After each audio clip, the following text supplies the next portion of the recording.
Hi, everyone, and welcome to the Australian Bitcoin podcast. I'm Justin, your host for this episode.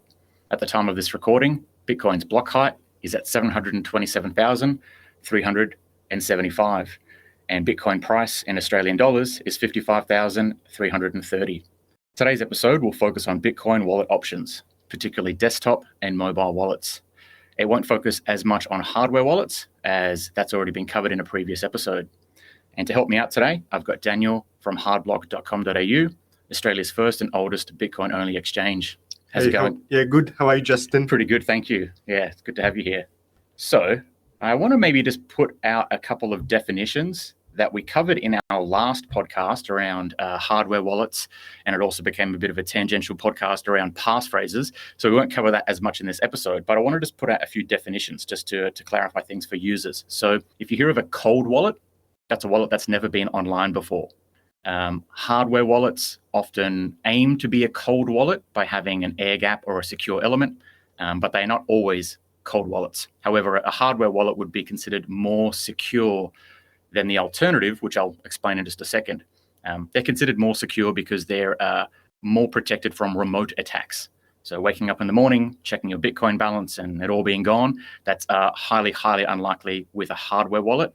And especially with a hardware wallet that is also a cold wallet. The other thing here that we will talk about today is hot wallets. So hot wallets mean that the seed or the wallet itself has connected to the internet. And the wallets that we talk about today, mobile and desktop wallets, a lot of them are going to be used as hot wallets, but it's also useful to recognize that most mobile and desktop wallets are also able to be integrated or used with a hardware wallet. So they can be used in a cold fashion too. So hopefully that clarifies things a little bit. Just to say again, cold wallet, never been online. Hot wallet has been online. Hardware wallet can be cold or hot really, and as can mobile and desktop wallets. Now, might as well kick it off with desktop wallets. I've tried to choose a few that we can talk about that are based on Windows, Mac, and Linux. That way, whatever we discuss, people are able to get. But, a bit of a free-for-all. We can talk about any desktop wallets that we've used that could be useful as well. So we don't need to do this in too orderly of a fashion. Is there any wallets that you wanted to bring up, Daniel? Yeah, well, maybe we can start with Bitcoin Core, which is obviously was the first Bitcoin wallet, and it is a full node, the backbone of the Bitcoin network. So, what do you have to say about Bitcoin Core? Yeah, I like Bitcoin Core. I used it a very long time ago. I haven't used it at all recently. And I do think as a functionality of a wallet, it's got the bare basics, which is sort of less than what I need now. But for someone new that's getting into Bitcoin, that just wants a really basic wallet, I think it's perfect for that. And if someone also wants to run a node that's linked to their wallet, Bitcoin Core makes that super easy because it's an all-in-one package. The other things that I like about it, and you'll probably hear me talk about this with most wallets, of course, is that it's free and open source software. Very beginner friendly, like I mentioned. It does have some more advanced features like coin control, which lets you choose the UTXOs that you want to spend, and it'll often let you label them as well, so you can make it clear where that UTXO came from or what you might want to use it for in future. Yeah, so like Justin said, Bitcoin Core, it's the original wallet that Satoshi released in 2009, and there's been improvements on it ever since. And it can be divided into two parts, really. The user end part, which is just like a wallet, but on the back end, it's got the actual Bitcoin full node code, which is basically what Bitcoin is. So it is so when you're running it, you're running a full node, and all full nodes really run Bitcoin Core in the background, the API. So it's kind of a bit special compared to the other wallets. Most of the other wallets that we will be comparing today, most of them, I believe, are not full node wallets. That's correct. They don't have their own node built in. You would need to then set it up with a node separately. So which would generally be Bitcoin Core somewhere on a server. That's right. Yeah.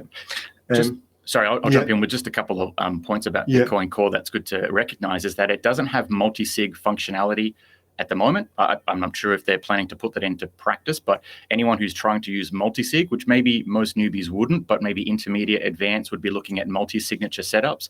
Bitcoin Core does not have that capability by default or in a user-friendly way yet. Yeah. And they also don't have any beginner-friendly way to integrate it with a hardware wallet. It is possible to integrate it with a hardware wallet, but it takes a bit of tinkering, and it's more of a customizable process. So if you're an intermediate or advanced, you could probably get both of those things working. If you're a new user, you'd really just be using it as a node and a hot wallet because it's connected to the internet rather than a hardware wallet integrated.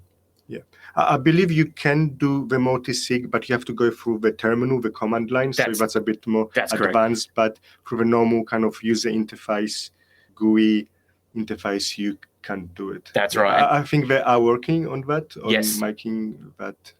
And that same goes for the hardware wallet part. It is possible, but you need to use command line prompts rather than anything else. But I'm sure over time they'll make that into a graphical user interface type feature as well.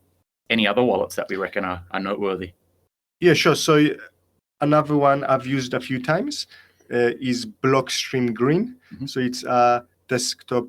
It's also available on mobile, but it can be used on desktop. Wallet by Blockstream, the big Bitcoin company. You might have heard of it. I think it's a kind of a good intermediate wallet in terms of security.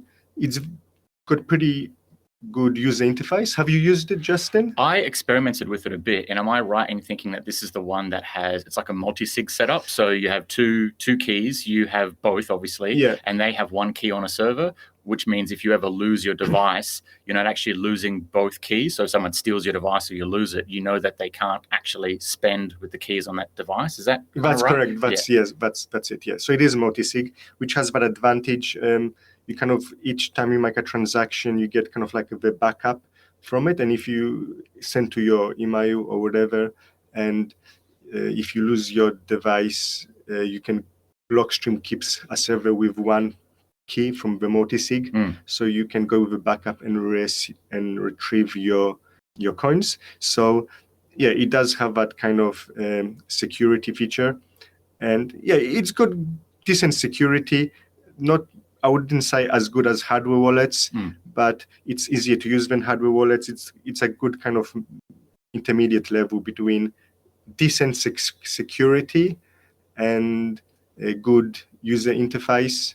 One disadvantage is because of the multi-sig, the fees can be a bit higher, especially right now. It's not a problem, but if sometimes when the fees were on the network were high, the multi-sig, it's a bigger transaction size, so it means the fees are higher. But it's a decent kind of wallet. Absolutely. And am I right in thinking that with Taproot, in the fullness of time, once that's integrated, that will reduce some of the fees for multi-sig because Taproot tries to aggregate some of that data? I think it might reduce it a little bit. But it'll still be more expensive than a traditional. I believe so. It would still be, multi-sig would still be a bit more expensive than a normal transaction. Makes sense. It's a wallet I recommend to people if they invested, like some medium sum of money, like maybe $2,000 or something, and they don't want to invest in a hardware wallet, but they don't want to keep it in some kind of very insecure mobile wallet. It's that kind of intermediate wallet. Makes sense. Yeah. I might throw out another wallet that I've only used a little bit. I'm just putting it out there because I think it's incredibly user-friendly. It's called Lilly Wallet. Mm-hmm. So this is only a desktop wallet. It's not mobile, but it's a Windows, Mac, or Linux. And it's cool because it's not free open source software in the traditional sense. It is source viewable, so you're still able to see the source, so it's auditable by the community and adversaries. But it's good because it can either be a hot wallet, you can link it to a hardware wallet like Coldcard or Trezor or Ledger. You can have multi-signature functions as well. And it also allows you to connect to your own node and also to have things like Tor connectivity. However, the part that I don't like about it is that those last two things, connecting to your own node or Tor connectivity, it's a premium feature. So you have to pay for that ability to use it in the wallet. So I wouldn't recommend people do that because there are wallets that are free, which have those features. However, if you're completely brand new and you don't care about things like Tor connectivity or running your own node yet, then Lilly Wallet is actually very user-friendly. It really kind of abstracts away too much of the complexity and just presents you with the basics of what you need to understand a Bitcoin wallet as a new user, whether it's a hot wallet you're using or linked up to a hardware wallet to make it more like a cold wallet. So Lilly Wallet, really cool. Not many people talk about it, but it's useful to check out. But again, as you start to move to intermediate, you'll probably drop that for a more advanced wallet, I would say. So the use case for Lilly Wallet is for beginners? Just making it super easy. That's why they have a premium model to say, hey, look, if you want to connect your own node, we can handhold you through that whole process. Or if you want to run Tor, we can handhold you through the whole process, but you have to pay.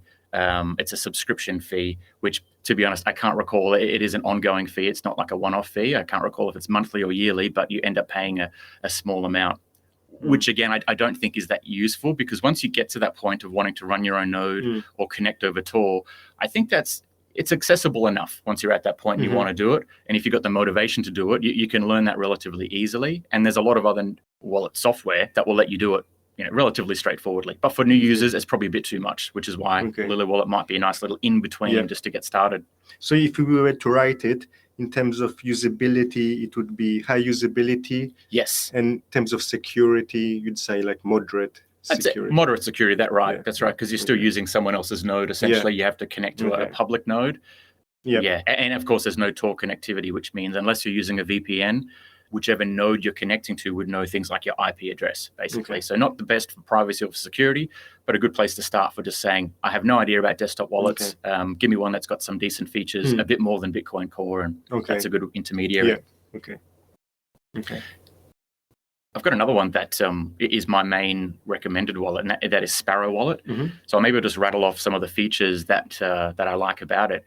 Firstly, it's good to mention that if you're a new user and you try to use Sparrow Wallet, it will be overwhelming, because Craig Raw, I think it's Craig Raw is his name, the creator of Sparrow Wallet. He made it for himself initially, wanting to make sure he has all the possible utility, all the possible features, and all the possible visibility that you should have in a wallet, rather than having a lot of that complexity abstracted away. So what that means is new users looking at it, there's a lot of features that they'll never use. There's a lot of features they'll never understand. So it can be overwhelming. However, their documentation, their help docs are becoming very, very user-friendly. And so if you give it a bit of time, it does become something that the learning curve is, I would say, steep if you get into the advanced features, but it's pretty low if you're just staying on the basic functionality. But the things I like about it, it's free open source software. Can either be a hot wallet where you just connect directly to like your seed phrase and the internet, or it can be like a cold / hardware wallet integrated with Coldcard, Trezor, or Ledger. You can have it as a watch-only wallet, which means that you can see the transactions coming in and out of your hardware wallet, but you can't actually sign those transactions with Sparrow Wallet. What you would need to do is create like a transaction, put it into your hardware wallet, sign it with the hardware wallet, and then use Sparrow to transmit it. So that way you're never actually putting your seed phrase onto Sparrow Wallet, even if you're integrating it with your hardware wallet. It's also got multi-sig options. It's got Tor integrated in a really user-friendly way, just like click a button. It's got coin control features. So again, you can choose the UTXOs that you want to send. You can label them to make it clear what they were used for or what you'd like to use them for in future. You can do things like batch sends. So you can send a UTXO to multiple parties. There's privacy transactions that are integrated as well. So they use Samourai Wallet's Whirlpool mixing implementation. They also have BIP47 paynims, which are like reusable stealth addresses. The only other wallet to have that at the moment is Samourai Wallet. But Blue Wallet, another wallet, is looking at integrating them too, which kind of just makes them more user-friendly. Anyway, point with all this is that they're a very privacy-focused wallet, relatively accessible for newbies, but they have everything that you would ever need really as an advanced user with a wallet, as long as you don't mind going through help documents from time to time to figure out how to use it. Okay, so if we were to summarize it, from again, I haven't used this one, but from what you're saying, moderate usability. Yes. Good privacy. Yes, definitely. Can be good security. Yes, definitely. And very feature-rich. Feature-rich, absolutely feature. It's probably the most feature-rich wallet that I've seen. Even for an advanced user, you will find there are features in there that you probably would never have considered in another wallet, Okay. which is cool, but at the same time, Yeah. again, for new users, can be a bit overwhelming, admittedly. Okay. Well, so that kind of maybe brings us to another wallet I'd want to mention, which seems similar, Electrum. Yes. So for those who aren't aware, Electrum is also one of the oldest Bitcoin wallets. I would kind of call it like the Swiss knife of wallets. Again, it has a lot of features, a lot of possibilities. It's not very user-friendly, but there's a lot of things you can do with it. So it's more for advanced users. But it seems the wallet, the Sparrow Wallet you mentioned, it seems kind of similar to Electrum. Is that correct? That's correct, yeah. And I've got a bit of trivia for Electrum, or maybe like a bit of a story that leads to some trivia. We had a Christmas party last year, and Jeremy, one of the other staff at Hard Block, he kind of created this like a game or a puzzle for us, and the prize was a seed phrase, and the seed phrase led to some sats, obviously. However, he created a seed phrase which was more like a brain wallet, so it wasn't a BIP. I always get the BIPs mixed up, but BIP 37 or BIP 39, like the usual seed phrase that you prepare, it has a checksum at the end. So like that last word can only be of a few different things. I think it's a possible 6 different words. Anyway, he created a seed phrase that wasn't compliant with that. It uses the correct words from the word list, but there was no checksum at the end. Anyway, point being is that trying to restore that in a wallet was near impossible. I put it through about 12 different wallets, including desktop and mobile wallets, and none of them would let me restore it because it saw it as an incompatible seed phrase because it wasn't BIP 37 or BIP 39, whichever it is. However, Electrum would let me restore it. It does tell you this is not a BIP 37 or BIP 39 compliant seed phrase. Would you still like to restore? You click yes. It looks through and says, we found a UTXO. It's got some sats in here. So Electrum, very, very useful. It's also very, very easy to link to your own node or a public node. So it is, that the Swiss Army knife. And I just like the simplistic user face that it has as well. Doesn't waste space. So is there any advantage of Sparrow compared to Electrum or vice versa? Because they seem very similar. Yeah, I would say the main difference is that Sparrow Wallet gives you all those privacy features. So it has a coin join, has like single party, multi-party coin joins. It has a coin join mixing service. It has Payoneer integration as well. It also has really simple features where you can do like replace by fee. So say, for example, if you send Bitcoin to the wrong address and you've used a low transaction fee, you can then go put in another replacement transaction with a higher fee to the correct address, and that is the transaction that will be mined and made permanent on the blockchain, whereas your original accidental one will be basically orphaned. It won't go through, which has saved a few users before. Not many wallets have that feature, whereas Sparrow makes it as simple as a click. So you see a transaction that's pending, you can click it and replace by fee and send it to a new address instead. But I believe Electrum does have that. They do have that too. Look, I haven't used that functionality. I could be wrong. I could be wrong. I'm not like an expert Electrum user, but I would have thought they have that too. Yeah, I could be wrong, but I think you're probably quite right. But I guess so to me, it's the privacy stuff, the privacy features of Sparrow, and because does Electrum have multi-sig and hardware wallet integration too? It would have hardware for sure, but does it have multi-sig? Yeah, I believe so. Again, I'm not actually an expert Electrum user, but I believe it does. Well, they're probably both very similar in that way. And if you don't care so much about the privacy, like coin join features, then Electrum is probably going to work just as well as Sparrow, because I'd imagine it would have things like batched sends as well, coin control, which is really what, as an intermediate or advanced user, you probably want in a wallet. If you don't care about the privacy part, it's things like batch spends, coin control, coin labeling, perhaps Tor connectivity, ability to connect to your own node. And Electrum certainly has that. Any other desktop wallets before we move on to mobile? Well, maybe just real quick, like one wallet I have used is Wasabi, and it's a privacy-focused wallet. Again, it's got a very kind of basics UI, which can be good. Some people like it, some people don't like it. And it's focused on privacy and mixing. It has been reasonably popular. Probably Wasabi and Samourai were the two kind of services used for privacy and mixing coins. However, there's been controversies with both of them, but recently, especially, there was some controversy with Wasabi, with them being forced to blacklist some addresses. Maybe you can explain a bit more about that. Absolutely. So this was all just within the past 24 hours. So ZK Snacks is a company that researches privacy for Bitcoin. Their main product is Wasabi Wallet. So ZK Snacks is also the coordinator of Wasabi Wallet's CoinJoin mixing implementation. So what that means in like a less technical way is that if you try to mix through Wasabi's CoinJoin implementation, it would go to a central coordinator, which is run by ZK Snacks. And that coordinator, it's blinded, so they shouldn't know the details of like who you are and where your pre-mix and post-mix coins, how they link up. It shouldn't know those things, and that's not in question. However, because there is a centralized coordinator, there is the ability, if that coordinator wants to blacklist certain UTXOs. And so what came out last night was that their legal team, ZK Snacks, has made a decision that there are going to be UTXOs that they'll now blacklist and essentially block them from being able to use the Wasabi CoinJoin implementation. Now, they haven't been clear of why that is, although with what's going on in the world at the moment with, say, the Canadian protests and the Russia and Ukraine war and the sanctions that are occurring, as well as recent sanctions with Iran and Venezuela. Sorry, not recent sanctions, but the recent activity around Ethereum and MetaMask blocking transactions to or from IPs that are Iranian or Venezuelan.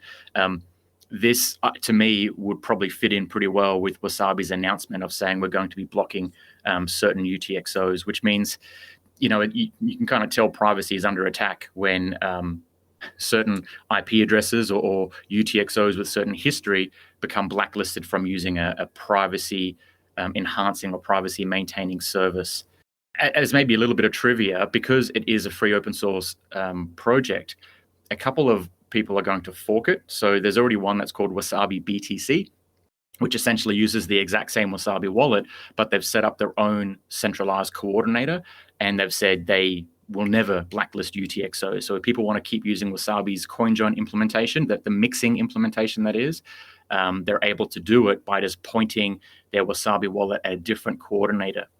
Now, that does come with some privacy risks. The less people using a certain coordinator, the more easy it is to perhaps de-anonymize and determine who is using it. But over time, if people start to migrate to one of these new sort of forked services, you would say that would give you some good enough privacy. Again, not getting into all of the arguments about which is the better mixing implementation, because there is a lot of criticism about Wasabi's mix implementation, that it can be de-anonymized or demixed. But I think, to be honest, for most users, if you're trying to get yourself a bit of privacy from, say, spending at like a coffee shop, or if you get paid in sats and you want to obfuscate that from your employer, or you want to send your mate some Bitcoin, you don't want them showing your seeing your transaction history, Wasabi's mixing implementation, I would say, is good enough for that. If you're trying to get away from a state actor like the CIA or the ASIO or something, Wasabi's not going to be good enough. But okay, do you have any points on that one, Daniel? No, that's a good explanation. So we might as well move on to mobile wallets. We've got a couple mobile wallets that I wanted to talk about that are really useful, I think, for new users. So one of them is Blue Wallet, which is free open source software again. It has both on-chain and Lightning Network capability. It can be a watch-only wallet. So if you have a hardware wallet like a Trezor or a Cold Card, you can have Blue Wallet set up to just watch the transactions go in and out, but not be able to actually use the seed. You can, of course, use it to construct transactions and then have your Cold Card or your Trezor sign the transaction and then broadcast that transaction with the Blue Wallet. So it is able to do partially signed Bitcoin transactions. That feature is often called. It's got multi-sig setup options. It's got coin control, coin labeling, batch spending. You can connect to your own full node, whether it's on-chain or Lightning. It's got Tor integrated very easily for some added network level privacy. And they also have a bounty out, a 1 Bitcoin bounty for the integration of BIP47 paynims, which, if you recall from me saying just before, that's what Sparrow Wallet has, and that's what Samourai Wallet has. So those are like reusable stealth addresses where you have, say, a handle or a name that doesn't change. But if anyone uses that to send you Bitcoin, it generates a new address that's only known to you and that person. And so the more wallets that have that, the more useful that feature is. For the last 4 or 5 years, or maybe more than that, it's only been Samourai Wallet that's had that. Sparrow Wallet integrated it probably around the last 3 months or so, and Blue Wallet is looking to integrate that soon too. Although there's a lot of advanced features I've just rattled off there, it is a very user-friendly newbie wallet as well, to just set up and have both on-chain and Lightning and be able to use them pretty quickly. Any comments on Blue Wallet? No, it's a good wallet. It used to be my go-to wallet for Moibio. I actually moved over to the next wallet we're going to discuss, Muun. That's my kind of new go-to wallet. That's but previously... MUUN, to use. Sorry? I said MUUN, to use. MUUN, yeah.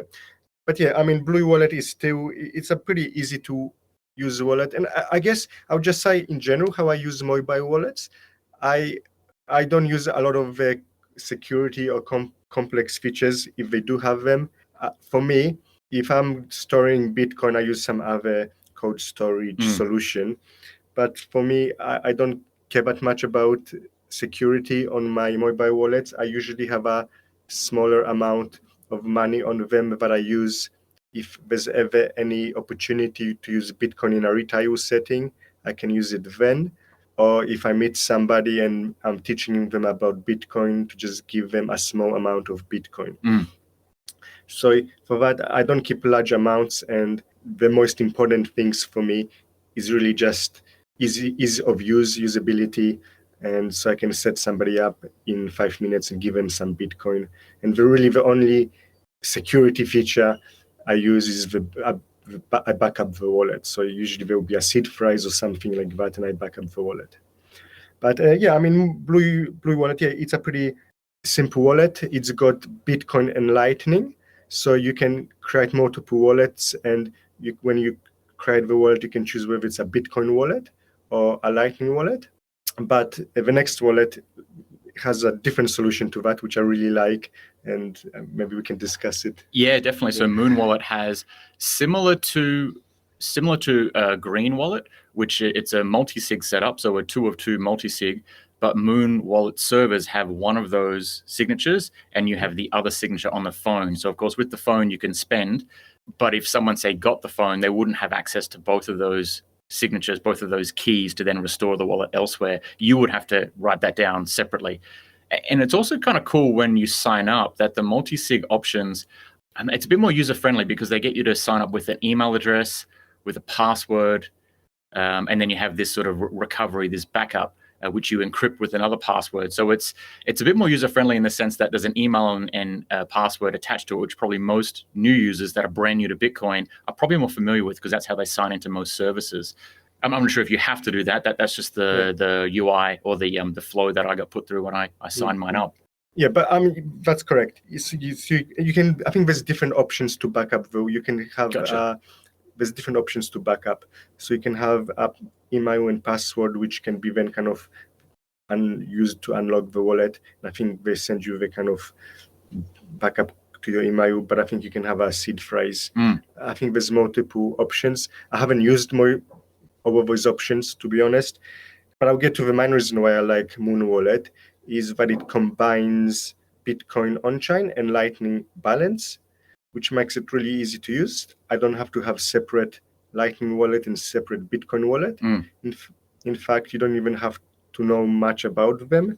And when you send Bitcoin, it automatically detects which if it's sending to a Bitcoin address or a Lightning address when you scan the QR code.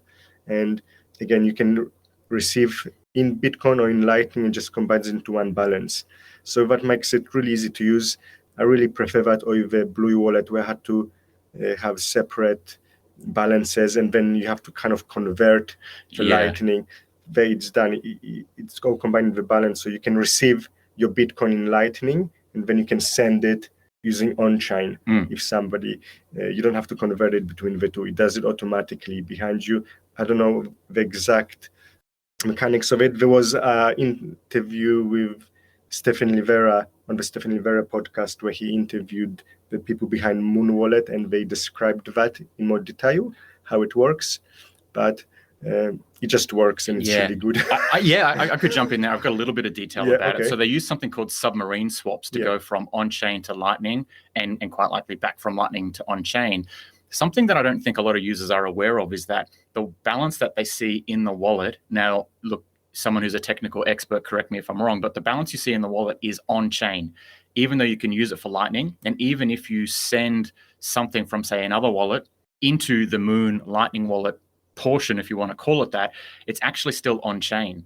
And they just use submarine swaps to either convert back out to Lightning when you want to send a Lightning transaction, or if you're just spending on-chain, it'll obviously just be an on-chain transaction.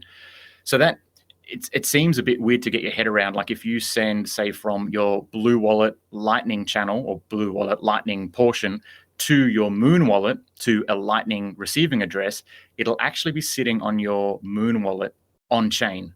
Now, firstly, they explain a little bit of that in some of that Stefan Livera interview, as well as on some of their recent Twitter posts, because with all of the potential blacklisting and sanctions and so forth, people started asking Muun Wallet, are you a custodial service? If we have sats in your Lightning channel, could that be banned? Could that be removed? Could that be stolen? They said, no, all funds are on-chain. So anything you see in your Muun wallet is on-chain. Even if you think it's in a Lightning wallet, it's actually on-chain. You can spend to a Lightning wallet from there, but it'll just use a submarine swap.